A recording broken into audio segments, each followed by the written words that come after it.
அண்மை செய்திகளை பார்த்து வருகிறோம். டெல்லி வரும் முதலமைச்சர் மு க ஸ்டாலின் பிரதமரை சந்திக்க நேரம் கேட்டிருப்பதாக தகவல் வெளியாகி இருக்கிறது.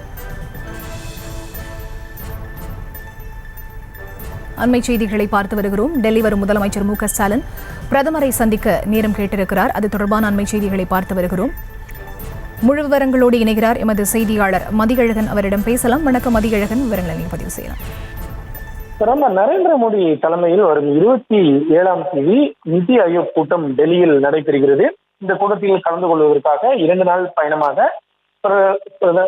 முதலமைச்சர் மு க ஸ்டாலின் டெல்லி செல்கிறார். அப்பொழுது இந்த கூட்டத்திற்கு முன்னதாகவே பிரதமர் மோடியை சந்தித்து பேசுவதற்காக முதலமைச்சர் சார்பில் பிரதமரிடம் நேரம் கேட்கப்பட்டுள்ளது. அவ்வாறு நேரம் ஒதுக்கப்படும் பட்சத்தில் முதலமைச்சர் மு க ஸ்டாலின் பிரதமரை சந்தித்து பேசுவார் என்று எதிர்பார்க்கப்படுகிறது. அப்பொழுது பல்வேறு கோரிக்கைகள் அடங்கிய மனுவை அளிப்பதாகவும் பல்வேறு விவகாரங்கள் தொடர்பாக இந்த சந்திப்பு இருக்கும் என்றும் எதிர்பார்க்கப்படுகிறது. குறிப்பாக நிதி ஒதுக்கீடு, நீட் தேர்வு உள்ளிட்ட விவகாரம் தொடர்பாக முதலமைச்சர் மு க ஸ்டாலின் பிரதமர் மோடியிடம் நேரில் வலியுறுத்துவார் என்றும் எதிர்பார்க்கப்படுகிறது. மேலும் 26ஆம் தேதி டெல்லி சாணக்கியாபுரியில் புதிய தமிழ்நாடு இல்லம் கட்டுவதற்கான அடிக்கல் நாட்டு நிகழ்விலும் முதலமைச்சர் பங்கேற்க இருக்கிறார். ஏற்கனவே டெல்லியில் தமிழக அரசிற்கு 2 இல்லங்கள் இருக்கின்றன. அதில் சாணக்கியாபுரியில் இருக்கக்கூடிய அந்த இல்லமானது கட்டி 50 ஆண்டுகளுக்கு மேல் ஆகிறது.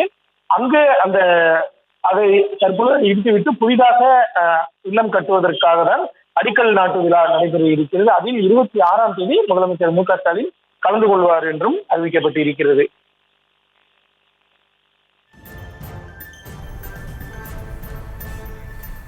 விவரங்களுக்கு நன்றி மதியழகன்.